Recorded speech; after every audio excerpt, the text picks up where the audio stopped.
What's up, XFL fans? Brian Colbert here, coming live to you from my living room. Shout out to the coronavirus. We have a very special guest about to join me in his own quarantine session, and that'll be my friend BJ Daniels, quarterback for the Seattle Dragons. So stand by. He'll be joining us shortly. And happy to have you guys here. Thank you for sticking with us through these trying times, through everything that's going on. We know it's a lot. We know there's a lot of changes coming, but best believe we're coming on even stronger for next season.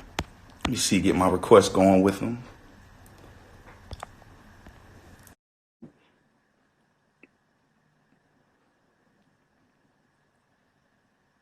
Got BJ right now. BJ, my brother, how's it going? Hey, what's going on? How you doing? All right, man, I'm doing great. Thank you so much for spending some time with us today, man. We know you're busy. We know you're training. I can actually see the gym behind you right now. What you got cooking up right now, man? Oh, yeah, man. So, the grind doesn't stop, man. So I'm still trying to get it in and make sure I'm healthy and ready to go for next year. All right, so we're all quarantined. We're all doing this social distancing. How are you keeping yourself busy through these times? Just trying to keep the main thing. So whatever I need it is to focus on each day to day to make myself better, to keep myself continuing to be healthy, to focus on not just the football aspect, but the personal aspect as well. I'm reading a lot more. I like to draw, so I'm drawing a lot more. And, I get a chance to really just let my body heal from the season. And it wasn't as long as we expected or wanted it to be, but still have some nicks and bruises. So I'm just trying to make sure I'm, staying on top of everything. On top of getting healthy, on top of staying in shape, you said you're reading. We all got to find these little, random hobbies that we're doing at the crib to keep ourselves busy. Have you found, one of those random hobbies that you've been able to stick with? Yeah, I've been able to draw, and it's something I really love to do. I have a minor in graphic design, so art is something that's my background. So, as much drawing and doodling as I can, just to keep my mind off everything else and stay inside is what I try to do. Now, let me ask you. I'm going to need to get a copy of one of these drawings or something like that. Can we make that happen? I want to see what you got. Oh, most definitely. Matter of fact, when we get off of this, I'll post a picture of I drew of LeBron James, in real time, so you can actually see me go through the process and what it looks like when it's finished. All right, Xfl fans, Seattle Dragon fans, y'all go ahead and tune into that picture, and y'all be honest, give us that tough critique. Oh yeah, for sure. Well, man, we're gonna just get to the nitty gritty right now, man. We know COVID-19 hit us pretty hard. Shut not only the XFL down, but shut every sport down. What were your first thoughts when you heard of everything coming to a close? It was disappointing, to be honest with you. I'm a sports fanatic fan. I'm still, wanting to see my NBA basketball. I have a godbrother that plays for the Seattle Mariners. I still want to see my baseball season on its way coming up. And even for myself, to have the opportunity to start a week before my first game starting, a week before, this whole situation came down, it was tough. It was tough. A lot of the fans and especially the players, we wanted to continue the season and continue to show and prove, why we love the game of football and, how much we enjoy playing in the XFL and the opportunity presented us. So, it definitely was a bummer. I can tell you that. Well, you've played college at a high level. You've played at the NFL, and you've done the XFL. So tell us, man, how has this first inaugural XFL season been for you? Somebody that has seen every stage of football. I mean, it's been amazing. And everyone that wants, they asked me the question to compare it to the NFL.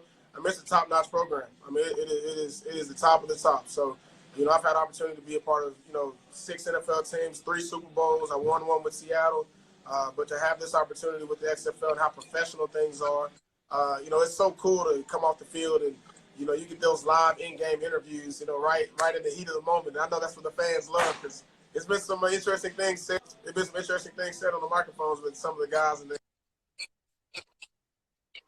intensity of the game. But, it's top-notch and it's really fun.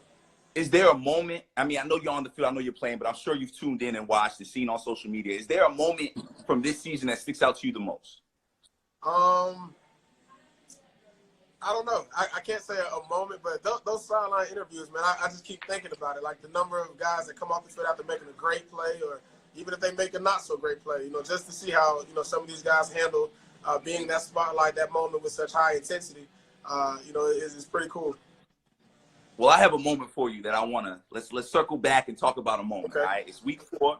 You're playing St. Louis. It's halftime, and y'all are down 17-3. Okay. Coach Zorn makes the decision and says, you know what? I'm going with BJ. Start the second half. BJ is going to be my starting quarterback. You have not started up until this point. Tell me what that conversation between you and Coach Zorn was like. He just basically walked up to me and told me it's your time, it's your opportunity to make the most of it. And, I appreciate and thank him for that because, throughout my entire career, I've always felt like I've had split seconds of opportunity just to make the most of it. Throughout my entire career, especially with professional football playing quarterback, you don't get a big window. So when that opportunity comes, you need to, make the most of it. And for him to give me the keys to the car per se and go out there and be able to lead a team on the first couple drives and score, was pretty amazing. And he ain't just had you the keys, brother. You drove that thing and you went full speed, man. You was running, you were passing. Y'all came slightly short. Y'all weren't able to win the game. Not your fault at all. It's a team effort. But how did it feel, man, to be back on that field, driving up and down that field, playing the game that you love? I mean, it felt good. It was a blessing. I've spent, 6 years in the NFL and, to have the opportunity to really go out there in another professional setting and play. With the great guys I have around me, it made it pretty fun and it made it easy. I've been waiting on this opportunity and, I praise God for that opportunity. And I'm going to try to continue to make the most of it moving forward. No doubt, man. And you've had a very, very interesting journey, man. Back in 2012, you broke your ankle, still managed to get drafted, played for NFL teams, played on Super Bowl teams, 2 Super Bowl teams that you were a part of. What was that like, man, playing on the highest stage of them all? What was that like? I mean, it was a dream come true. I mean, my senior year, like you said, I broke my ankle. I did not think I would play professional sports, period.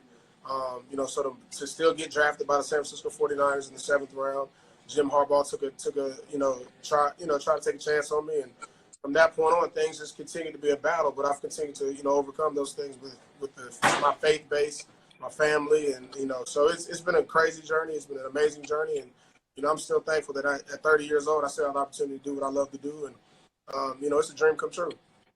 And what has that journey taught you about being prepared for when your number is called? Because you not only had your number called as a quarterback, you actually had to change positions before too. How do you keep mentally and physically prepared at any moment as a backup? I mean, just being persistent. At the end of the day, I've learned this in college. You always prepare yourself as if you're the starter, no matter what.